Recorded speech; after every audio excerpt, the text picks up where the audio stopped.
You want details? Fine. I drive a Ferrari, 355 Cabriolet. What's up? I have a ridiculous house in the South Fork. I have every toy you can possibly imagine. And best of all, kids, I am liquid. So, now you know what's possible. Let me tell you what's required. Life advice, rr@gmail.com. Thank you. And by the way, thank you. Keep screen grabbing away and letting us know how much you've enjoyed the podcast. And again, it's going to close the year as the number 3 podcast in sports. So who knows what 2021 is going to be all about. I'm pretty excited for if things continue into 2021, which they're probably going to overlap a little for the Twitter jokes where it's like, oh my gosh, can we just, this is so 2021. I go, okay, we're going to do this for another year. But no, it does mean a lot. It means a lot that you guys have enjoyed it so much. And I definitely think this segment, it surprised me how much you guys have liked this. So we're just going to keep doing it until I run out of, or maybe I'll probably just get to a point where I go, okay, I'm sick of this. I don't want to do it anymore. Okay. This one is, this is an interesting one because it's actually, I don't know if I would have read it normally, but Kyle, you picked up on something here. So, hey, Ryan, I'm the guy who ran into you and Big Cat. He actually misspelled Big Cat, which is hard to do, at the boardwalk and had Big Cat take a picture of us. Let me just put it this way. I like Big Cat a lot. He's become just a good friend, and I think he's a really talented guy. And he loves nothing more. Nothing makes him more erect than when somebody recognizes him and doesn't recognize me. He thinks it's the coolest thing in the world. So I do remember this because I just was like, all right, cool. Yeah. Like take a picture. And then I had to be like, hey, because then anytime somebody would be around us and would say, hey, Big Cat. And then he'd go, do you guys know Ryen Russillo? Do you know who Ryen Russillo is? Have you ever heard of him? Up and comer.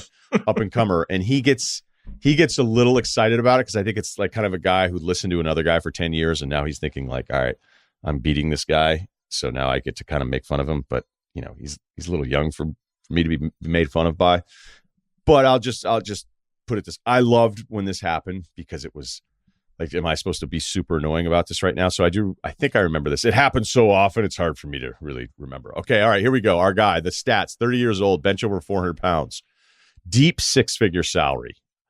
Usually the higher the bench, the lower the salary, you know? So congrats to you. Objectively attractive. The situation. I've been hanging out with a girl for over a year now, but even more frequently during the pandemic. Well, no kidding. I truly believe she's the best person I've ever met as far as being compassionate, caring, open-minded, and very considerate. She would cry about injustices that happen to others. We have amazing chemistry. However, while I'm attracted to her as a person, she's not all that physically attractive. Sometimes I feel like I don't work this hard to be with an unattractive girlfriend. Sometimes I feel like I didn't work this hard to be with an unattractive girlfriend. Ugly girlfriend means no confidence. Remember Moneyball. Remember that part from Moneyball, the lesson there? If the prospect had a good-looking girlfriend. Remember Kevin Sumlin got himself into trouble where he said, if I have recruiters I want my recruiters to have attractive wives because then that means they have confidence and they can close the deal and all that kind of stuff. And then it turned into a whole discussion about gender, which was awesome to talk about for a couple of days. All right. So our man says, I know that's immature in some ways, but I also don't want to explain to friends and family, you just don't get it. She is a great person. What should I do? Cut ties with the best person I know and wait for someone more attractive, or acknowledge it 20 years from now, physical attractiveness will not matter. Thanks. Right. Well, look, some people will listen to this and be like, oh my gosh, what a jerk. I'm not going to do that because you're just being very honest about the way there's a lot of guys that feel this way. And there's a lot of women that feel this way too. This is, maybe women, I do think women are more mature and better at finding reasons to connect. Like I've mentioned this before, but I don't know what's worse. Us spending time with somebody we have zero connection with only because they look good standing next to us and it makes you feel better about yourself, whether it's the card. I mean, I know that's where the trophy wife thing comes from, and I'm not trying to make this desensitize it all and talk about possession and all that kind of stuff. But let's face it, like anybody that's been lucky enough to date a head turner of a girl,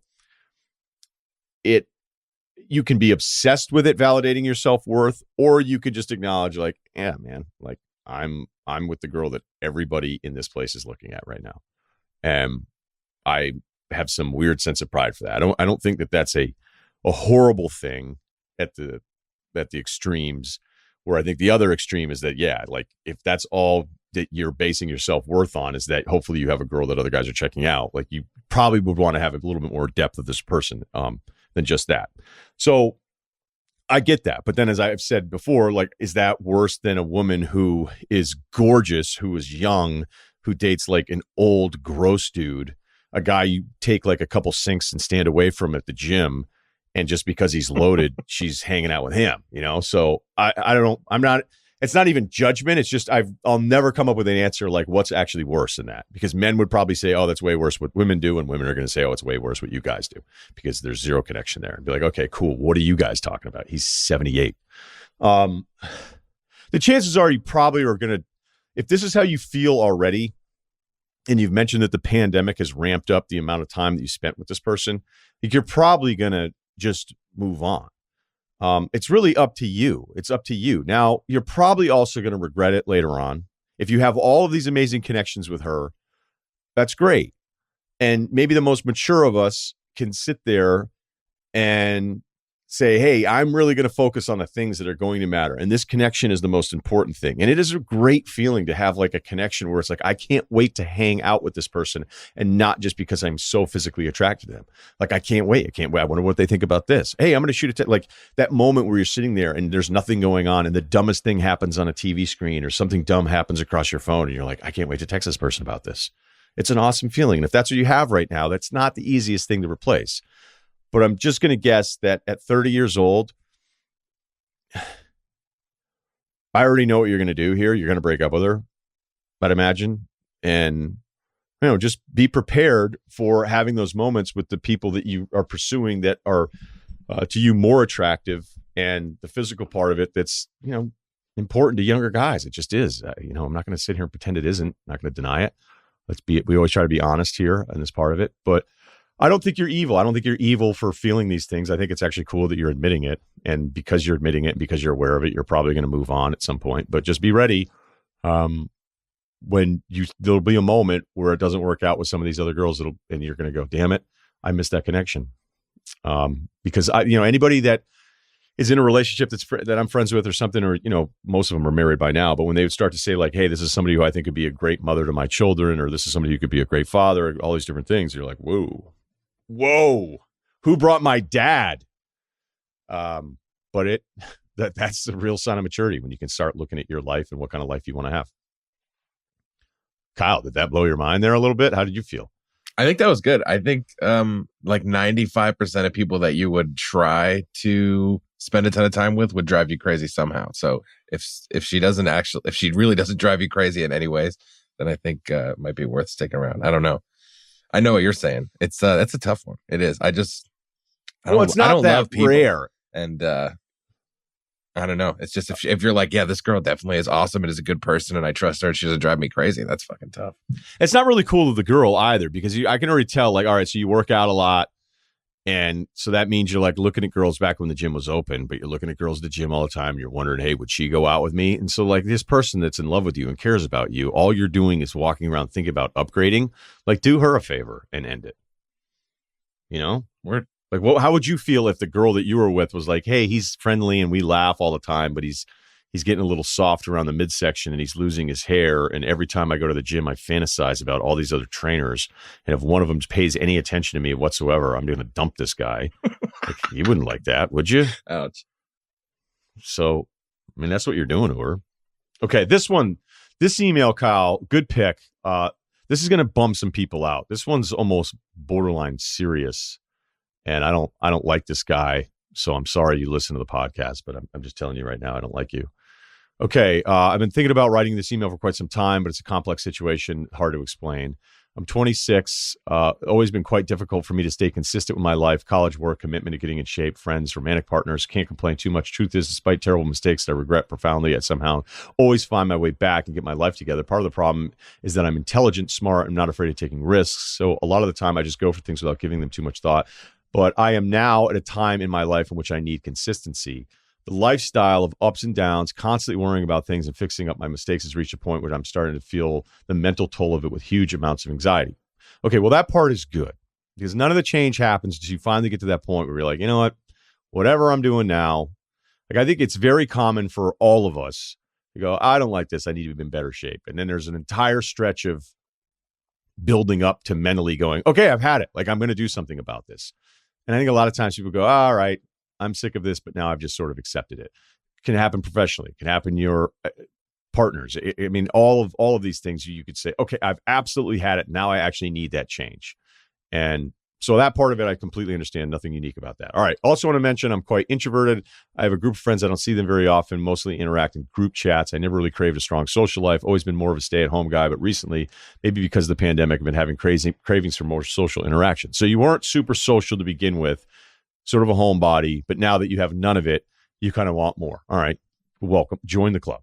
Now, here's where the real deal starts, my dating life. I somehow went from an introverted high school kid with zero appeal to girls and zero confidence to approach them to somebody who worked himself in a more confident posture with women. Also worked on myself in years, really turned me into a reasonably good-looking guy. But this is to say I have trouble focusing on just one girl at a time. I can be quite controlling, and dating is like a game to me. I enjoy playing it, flirting, seducing, having sex. It's addicting. I've dated 2 girls at the same time, and it makes me sick to my stomach to admit it, but I simply liked the 2 of them. And it didn't turn out great. I don't think there's anything wrong with admitting that, yes, I actually care about 2 girls at the same time. I mean, 12, what do you what's your deal? Where are you from? Are you hanging out in Dubai? You know what I'm saying? All right. So you like 2 girls at the same time. Trust me, there's probably a girl that liked you and another guy at the same time. Another peculiar thing that happens frequently is as soon as I feel like I have a girl in my hand and she trusts me, I lose interest. The more challenging it is for me, the best. That's what gets me going, of course. I don't do this consciously, and it's a great source of anxiety for me. All caps, or excuse me, bold here. The last meaningful girl I've dated has been particularly hard for me. I met last year. I genuinely like her, despite knowing our differences, how difficult it is for us to be good long term. When I met her, I thought I had found the love of my life, and she was, he's saying the best sex of his life, almost like a spiritual connection. Never felt anything like that since we've been very off and on, always very intense and emotional. We've broken up several times, and I managed to get her back 2 times. A lot of this was me going through my anxiety and focusing more on my career, which compelled me to pull away from her. Okay, but here's the problem. Was the back and forth because of your anxiety of focusing on your career, which you pulled, or what you just admitted in the previous fucking paragraph where you said this is all a game? And that's fine. I have friends like that. I can understand the part of, hey, the new part and the new text comes and it's the new person and this is exciting and it's because it's new. It's just we love new. We love new in every single part of our lives. All right. That's why marketing and advertising works. We can't help. We want new things, but we also do it with people. Okay. So you're saying that it didn't work out because you had anxiety about your career when you just admitted previously this whole thing is a big game, the chase, the chase, the chase. And this is not specific to you. There's a lot of guys like this. Okay. I'll admit when I was younger, I had a little of this in me too. It was the chase. It was the chase. It was the chase. It was the chase. And then I remember, dude, when I was bartending, I would almost feel bad when somebody did like me. I was like, oh man. You don't even know. Yeah, he'd be like, why don't you like her? I'd be like, she's into me. Ugh, my God, what's wrong with her? I'd be like, wait, do you know how fucked up that? I was like, yeah, I actually am like less attracted to you once you like me. That was a long time ago. So, all right. So I don't really buy what you're selling here sentences later when you're saying that you're on again, off again thing. Maybe that was part of it, but I think the fundamental part of this is that you keep breaking up with her despite this spiritual connection that you've talked about that you've never had with anybody else, but you're cool going on again, off again. I don't know what's in your background. That could be that. I'll share this part. Having parents that are on again, off again for my entire life definitely made me, when I was younger, if I would break up with somebody, I'd be like, well, aren't we just going to get back together now? It was insanely dumb. And they'd be like, no, it's over. Like, it's over. Like, we're never getting back together. I'd be like, wait a minute, what? And that was something that I had to figure out a little bit later on. Like, as soon as I would break up with somebody, I'd be like, well, whatever, we'll just get back together. It's not that big of a deal. I was like, no, actually, most people, when they make that decision, yes, I mean, dating or whatever, but it isn't normal to be on again, off again. And it's super stressful and it's annoying. And I don't know, your friends end up getting sick of you the whole time. Okay, so you've talked about the fact that you like this person, this connection you're controlling, but the back and forth, on again, off again. All right, fine. So last week we had a tough conversation. She rightfully told me she couldn't trust me and wanted to move on for good. Doesn't sound like you can be trusted, okay? And that she does finally go, despite the connection she probably feels just as much with you, she's like, this is a waste of my time. But you've accepted the on again, off again thing as normalcy. And she's deciding this isn't normal and I don't want to do it. So now I bet you're super freaked out about it. All right. She said she wants to give it a try with other guys, try to find someone to date long term. I was understanding in my words, but all caps. I am absolutely burning inside. She mentioned a boy she started talking to. Of course, I told her I was hurt, but wished her luck and hoped that the guy didn't hurt her emotionally the way I did, which you didn't mean any of that. You just were like, who is this fucking guy? All right. She's like, the fucked up part starts. Oh, the fucked up part starts now? Okay. I don't know if you watched You. Oh, shit. The Netflix show, but I'm just like Joe, the main character. Oh, awesome comparison. I have no urges to hurt anybody. All right. Well, I'm glad we got that part out of the way. But now I have an uncontrollable thing inside me that wants to get my girl back, almost like a game, an unhealthy one. The new guy is just another obstacle I have to go through, but I feel like I will.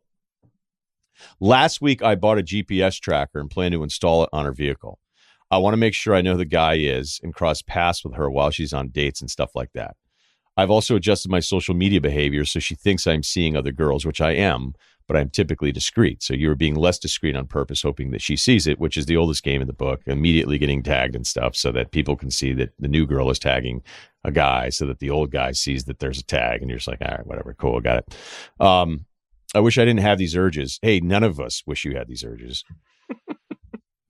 And he names the girl here. We're not going to use the name. I wish I could let poor fill in the blank go on with her life. I think she deserves it. She doesn't deserve more drama with me. Another important thing about it is I feel professionally, I finally found something I like to do. Money wise, I'm going better and better. I'm getting better and better by the day. And part of me thinks and wants to build off of this new consistency in my life and translate it into a better romantic relationship. So I really feel like I can be someone different, more present, and dedicate fully to her. I really miss her and being with her. I want her back. Exclamation. Thank you for going through the email. Okay. Okay, I could get really mad and yell, but you need to see somebody and you need to see somebody who's far more qualified than I am. But there's a bunch of alarming things in here where you say like a girl in hand. I think a lot of this isn't real for you. The emotional connection, spiritual thing, the sex part. Yep. Okay. You liked it. So that's why you have this thing, but it wasn't enough for you to just grow up. And that part I can understand, not grow up and just be like, hey, this is the person you care about. You have this feeling. Don't let anybody else get in the way of it. But now you want her back. Here's always a problem with younger people. You want her back, not because of her. You want her back because you can't stand her to be with somebody else. And the GPS thing is so fucking lame, man. Don't be one of those guys. Don't be one of those guys that's doing this. You want to look at her Instagram videos? Fine. You want to have a burner account that gets to look at her Instagram videos so she doesn't know you're obsessing and watching her videos? Go ahead and do that. But to do the GPS thing, the first thing you need to do is go talk to somebody who, again, understands this. And you need to admit to yourself that you have some really fucked up views on relationships if you think that any of this is a good idea. This is a complete waste of your time. It's a complete invasion of her privacy. You don't care about her. If you really cared about her, you wouldn't put a GPS tracker on her car. But you have some tendencies here, which, I don't want to, again, label and get super mad like I could and be predictable about it. But I kind of think you're a bad guy. So thank you for listening to the podcast, but you need to talk to somebody and work through some of this stuff because you have some language here and the caps and the bold and just some of the words that you use. I don't know if you're being like, you were honest in the email to a point, but I don't think you're identifying like you are not normal the way you see relationships. A lot of people have relationship problems and all that kind of different stuff. You are absolutely about being in control, about possessing the girl more so than you are about sharing a life with somebody. So focus on the career stuff and start finding some people online that can help you because this is alarming. Okay, we have a great week next week. We already have it almost booked out, so a lot of good football stuff. But then Friday, we're still trying to work out here a little bit, so we can't tease ahead. I hope you guys like Cole Hauser, and we'll hopefully see you guys. Keep subscribing, rating, and reviewing. It's just been great to see everybody, again, talk about how much they've enjoyed the podcast. So, I know I just want to make sure you guys understand how much I appreciate it, because I'm seeing it a lot with the Spotify stuff at the end of the year. What did you listen to and all that? So it's just kind of cool to see all that kind of stuff. So again, thanks.